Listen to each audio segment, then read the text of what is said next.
Hi everyone, welcome back. So with the increasing rate of clashes between herdsmen and farmers, do you think it's about time we had a sort of ban on every form of cattle grazing in the South? So I'm going to be interested in your comments, so just leave it down in the comment section below.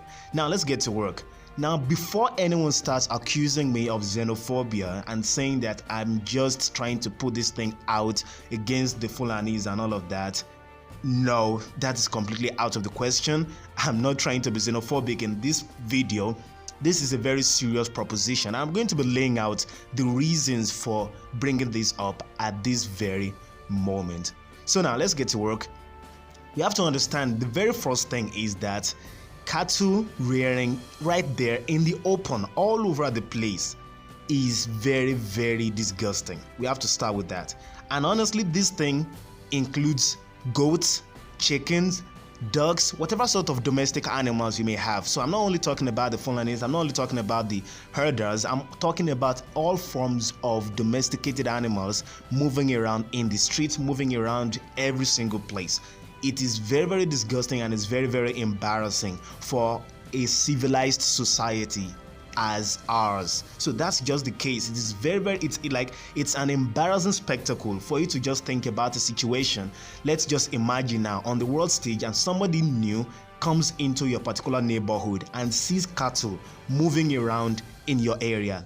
Think about yourself being an important person, just receiving someone from outside the country and then seeing cattle moving around, seeing chicken moving around, seeing goats moving around on the street, crossing the street. Talk about that old joke about why does the chicken cross the road? You know, now it is about why does the cattle cross the road? So now it's very, very disgusting. It is very embarrassing. So that's one of the reasons why we need to get rid of this spectacle. Now, when you ask people about this thing, they always try to say that is how it has always been, because I even hear some people here in the South saying that it has always been that way. It has always been that way. So there should not be any reason why you try to reverse course. There should not be any reason why you should try to change something. That is not a good argument. That something has always been in a particular way is not a good argument for it to remain that way. That is why our society tends to be a little bit stagnant, because we have this sort of mentality. Unlike in the West, we have this sort of mentality where we just decide as such, simply because something has always been in a particular way, we just have to keep it in that way. That's one of the reasons why we are not progressing here in Africa. It's one of the reasons we're not progressing. In all those other areas, when they consider things, no matter how old that thing may be, they consider it, why are we doing this thing? They always review it and think about it. Is it in congruence with modern times?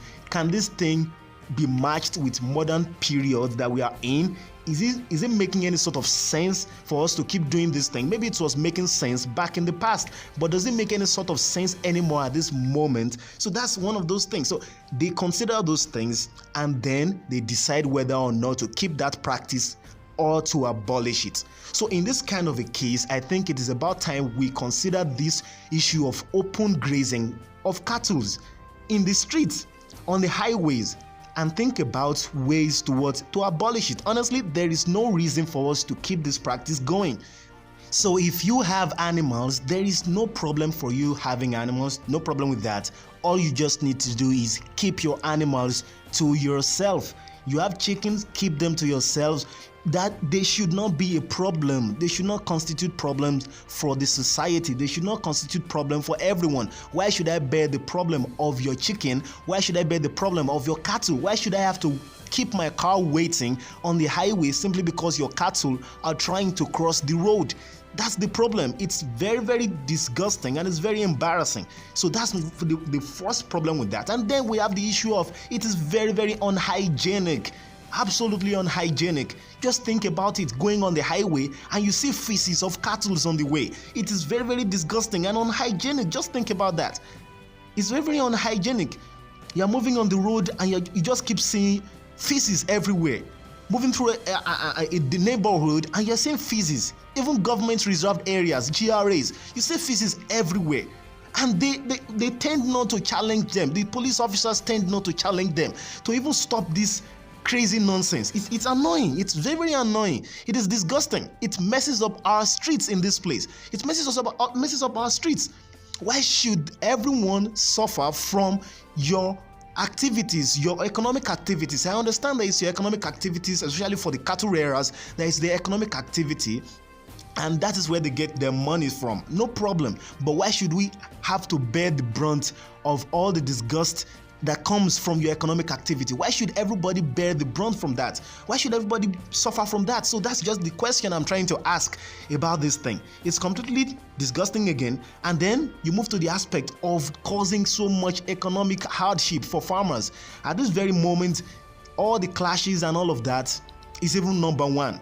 The clashes have now caused some farmers to stop going into deep forest and going into deep farms that are far away from where they live, to farm. So which means so many plants and, let's say, cassava and all sorts of things that they could be growing in all those places, they are not able to grow them now. So they are only trying to reserve the little area they have close to themselves to use that for farming, which means they will not be able to produce much like they used to produce before, because of all the insecurities that come from the clashes between herdsmen and farmers. You just have situations where a farmer might be killed in the forest, a farmer might be killed in his farm that is far away from home. So because of that, farmers tend to now start farming very close to home, and it means they will not be producing as much as they used to produce before. And when you have a drop in supply, which is the production level, it is going to affect the price of goods and services, which means you are going to start having an increase in the price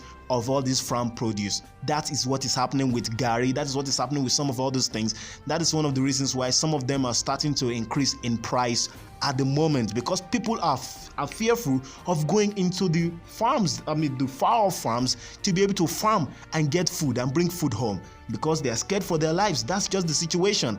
And the government isn't doing much to alleviate this fear. The government isn't doing much to solve this problem. So that's the situation that is on ground. And another thing is that this thing is completely unfair. You have all those Fulanis moving around, and they carry weapons while moving around. Swords, actual swords. They move with swords while moving around in the streets, and they cannot be challenged by the police.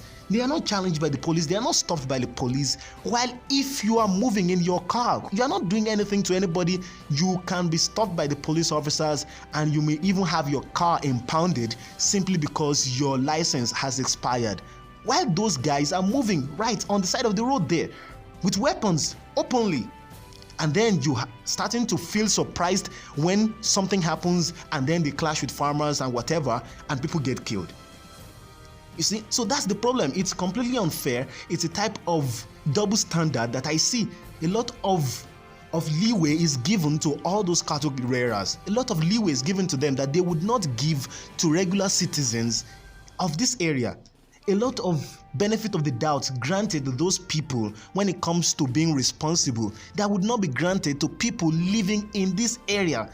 So it is completely unreasonable to me. That's the way I see it. It is completely unreasonable. And my proposition again is that it is about time we just do what? Ban this practice completely. It is not enough for us to just say that it has always been that way, so we should continue that way. Absolutely not.